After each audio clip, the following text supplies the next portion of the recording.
Hello and welcome to part 2 of 6.4 gas exchange for IB biology.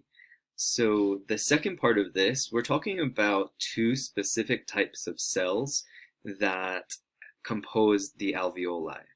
So before, just as a recap, we were talking about this structure, the smallest structure in the lungs, that is called the alveoli. They look kind of like bundles or bunches of grapes all together. They're these sacs, air sacs, basically, that help to transfer passively due to concentration gradient that's created from ventilation.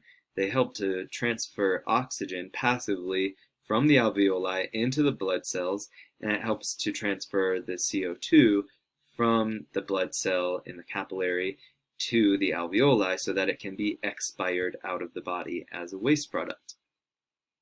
Now, we talked about how one of the structures of the alveoli is that it's very, very thin. The membrane and the wall of the alveoli is very, very thin, okay? Only one cell thick.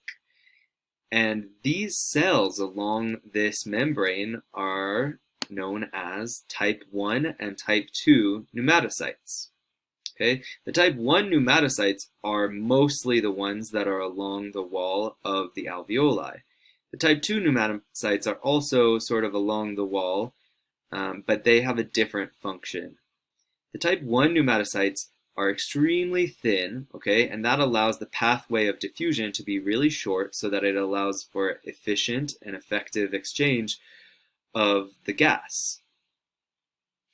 Okay, so the type 2 pneumatocytes are cells that secrete a solution containing a surfactant. So a surfactant is something that allows it cuts surface tension and allows the surface of the alveoli to remain moist, which helps with gas exchange. And it also prevents the sides of the alveoli adhering to each other by reducing that surface tension. Okay, so an example of a surfactant is like soap, like dish soap. So you can think of them as sort of secreting this slippery surfactant, kind of like soap, that prevents the alveoli from sticking to each other. Why do we want to prevent the alveoli from sticking to each other? Because then it's not going to be able to do its function, right? If they started sticking to each other more, right, then they're going to maybe start clumping up and collapsing, and there's going to be less surface area, which means less gas exchange. It's not going to be as efficient at doing its job. And it's really important that we keep it moist and sort of slippery so that, because you're breathing in, right, as well.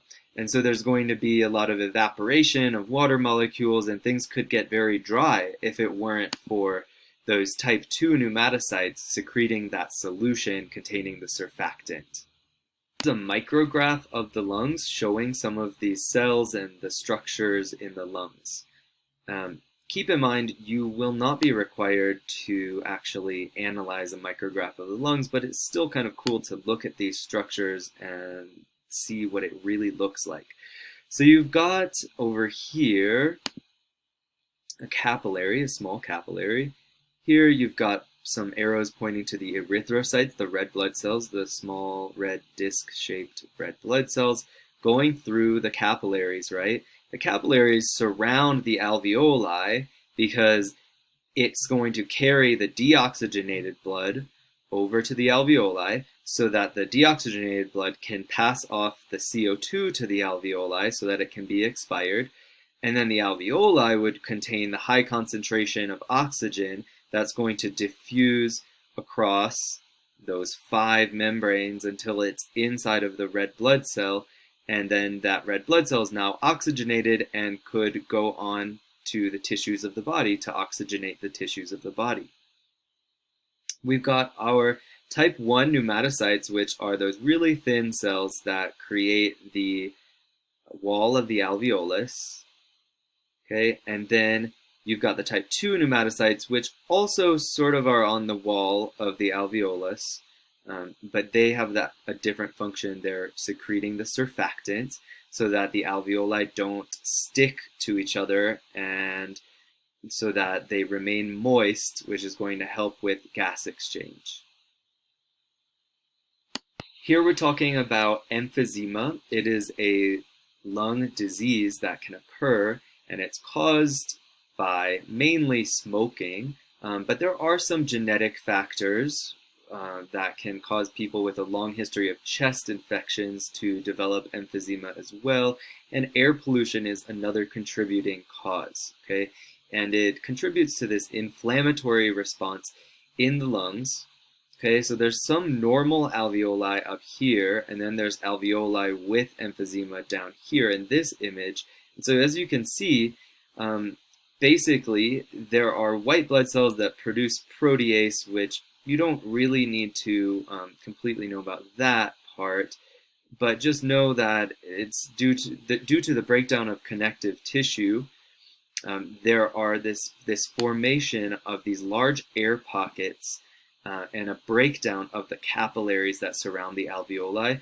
And so with these large air pockets, you end up with something like this in this image, where you no longer have these separate alveoli, but they become large pockets. And why is this a problem?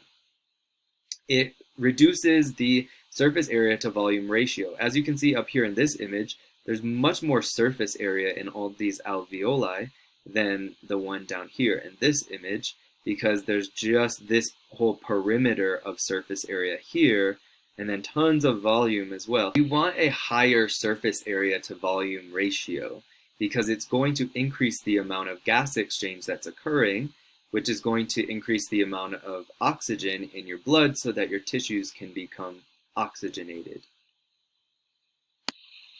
So the consequences of emphysema are that there's insufficient ventilation and there's inefficient gas exchange occurring, and so there's low blood oxygen levels. And some symptoms of emphysema as a result are difficulty breathing, cough, loss of appetite, and weight loss.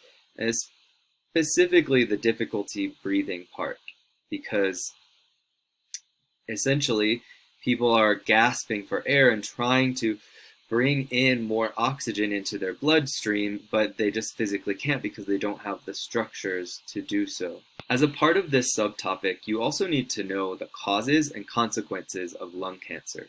So it is the leading cause of death from cancer in the US, and for sure the biggest cause of lung cancer is smoking. It causes more than 8 out of 10 cases, which is 86% of all cases. Okay? There are some other things that can increase lung cancer, such as exposure to radioactive substances, air pollution, previous lung diseases, a family history of lung cancer, which would mean there are genetic factors involved as well. And so as a review as well, the genetic factors are the oncogenes that could be involved with that. Mutagens, remember, are also a cause of cancer, okay, and tumors. Okay, a consequence of lung cancer is if it's untreated, it could end in death. Okay, part of this is because of that formation of those tumors. And what do tumors do? They end up taking all of the resources away from the surrounding cells. So instead of the lungs getting all of the resources that they need, and the alveoli and those cells getting all of the resources and nutrients that they need, the tumor ends up, and the cancer cells take those resources away, as well as the tumors could obviously obstruct some of the alveoli and prevent proper functioning of the alveoli as well. And so as a result, the symptoms of lung cancer could include having shortness of breath, having a cough, okay, coughing up phlegm with blood due to the cancer being in the lungs, and so you're trying to expel that with the phlegm. Aches or pains in the chest or shoulders, loss of appetite, tiredness and fatigue, and losing weight. Okay, so how do we know that by far the biggest cause of lung cancer is smoking? Well, through epidemiological study. Epidemiology is the study of the distribution, causes, and effects of health-related states or events, including disease, and the application of this study to the control of disease and other health problems. So through surveillance and descriptive studies and data-driven studies and observations and statistical tests, epidemiological studies have been used to conclude things such as lung cancer is the leading cause of death in the US.